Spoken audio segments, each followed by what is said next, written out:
क्योंकि वजीर आजम नरेंद्र मोदी एक बार फिर कल कौम के सामने आए और अवाम के नाम वजीर आजम ने 19 मिनट का खिताब किया है। और जब से कोरोना आया है तब से लगातार वजीर आजम का ये माना जा रहा कि 7वां खिताब था और रवां साल के दौरान जब से सेकेंड वेव आई है तो ये दूसरा खिताब था। और कल के खिताब में वजीर आजम ने जो बातें बताई हैं वो बड़ी इंपॉर्टेंट है। कल तो आपने सुना ही होगा, लेकिन आपकी याद दहानी के लिए जिन्होंने कल ये नहीं देखा हो, नमाज के लिए गए हो, तो उनको हम बता दें कि वजीर आजम ने कल साफ कर दिया कि लॉकडाउन मसले का हल नहीं है, यानी कंप्लीट लॉकडाउन हो शायद ये मसले का हल नहीं है।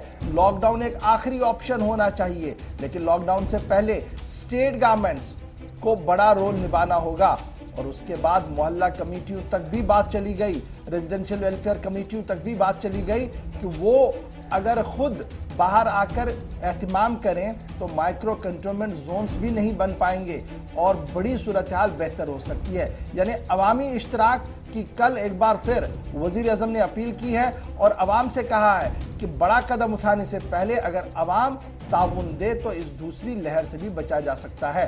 ताहम जिस तरीके से बेड और ऑक्सीजन की कमी हो रही है, वजीर आजम का मानना है कि मरकजी हुकूमत रियासती इंतजामियों के साथ लगातार तालमेल में है, जहां पर जरूरत है वहां पर कदम भी उठाए जा रहे हैं। एक चीज इशफाक, इसमें जरूर सरकार की तरफ से कहीं ना कहीं एक्सेप्टेंस है कि बड़े अस्पताल हो या तमाम रियासतों के अंदर जितने भी हॉस्पिटल जिन पर इस वक्त दबाव काफी ज्यादा है, वहां पर ऑक्सीजन की मांग इस वक्त बड़ी है, जो खुद वज़ीर आज़म ने कबूल की, जिसके लिए मरकजी सरकार की तरफ से तमाम जो मुमकिन कोशिशें थी वो की जा रही हैं। एक बात तो ये उन्होंने साफ की। दूसरा, ये लॉकडाउन लगेगा या नहीं लगेगा, ये जो कयास रहियां थी, अंदाजा लगाया जा रहा था, उस पर फिलहाल उन्होंने रोक लगाते हुए ये कहा कि वो लास्ट ऑप्शन जरूर होना चाहिए, क्योंकि इस वक्त जो इक्तिसादी सरगर्मियां हैं, जिस तरीके से नुकसान काफी ज्यादा मुआशी तौर पर मुल्क को उठाना पड़ रहा है, उस चीज से बचने के लिए इक्तिसादी सरगर्मियों को बहाल रखना हमारी अव्वलीन तरजीह है और इसके लिए काम हो रहा है। इसके साथ साथ बड़ी बात उन्होंने अपने खिताब में जो 15 से 19 मिनट का खिताब रहा, इसमें यह भी कि न सिर्फ आम शहरी बल्कि रियासती हुकूमतें भी इस वक्त पूरी जिम्मेदारी के साथ आगे आए और जहां पर उन्हें जरूरत पड़े सबसे ज्यादा अगर कहीं फोकस होना चाहिए तो वो माइक्रो कंटेनमेंट जोन्स के ऊपर, ताकि लॉकडाउन की सूरत हाल मुल्क के अंदर कहीं भी हमें मजबूर ना पड़े लॉकडाउन लगाने के लिए।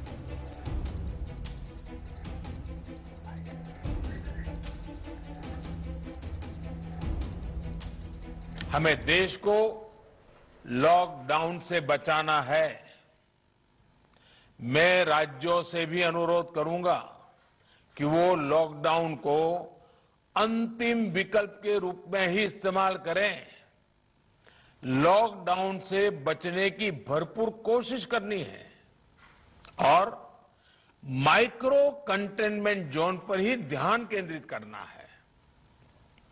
हम अपनी अर्थव्यवस्था की सेहत भी सुधारेंगे और देशवासियों की सेहत का भी ध्यान रखेंगे।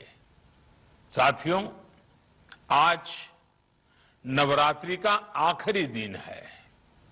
कल रामनवमी है और मर्यादा पुरुषोत्तम श्री राम का हम सभी को यही संदेश है कि हम मर्यादाओं का पालन करें। कोरोना के इस संकट काल में कोरोना के बचने के जो भी उपाय है, कृपया करके उनका पालन 100% करिए। दवाई भी कड़ाई भी, इस मंत्र को कभी भी भूलना नहीं है। ये मंत्र जरूरी है, वैक्सीन के बाद भी जरूरी है। रमजान के पवित्र महीने का भी आज 7वां दिन है। रमजान हमें धैर्य, आत्मसंयम और अनुशासन की सीख देता है। कोरोना के खिलाफ जंग जीतने के लिए अनुशासन भी, उसकी भी उतनी ही जरूरत है। जब जरूरी हो तभी बाहर निकले। आजम की तरफ से दवाई भी कड़ाई भी फॉर्मूले के तहत आगे बढ़ना, इस बात पर जोर दिया गया। रात के खिताब की बड़ी बातें हैं और इस बात को भी यकीनी बनाने पर जोर दिया गया है कि तमाम रियासतें अपने अपने रियासतों के अंदर या अपने अपने शहरों के अंदर हाल देखें। और बड़ी बात यह कि जो मुहाजिर मजदूर हैं उनके पलायन का सिलसिला भी 3-4 रोज से काफी तेजी के साथ आगे बढ़ रहा है। उस पर वज़ीर आज़म ने साफ किया कि जो लोग जिस शहर में वहीं रहे, वैक्सीनेशन का प्रोसेस भी इशफाक उसी शहर के अंदर उनका होना है।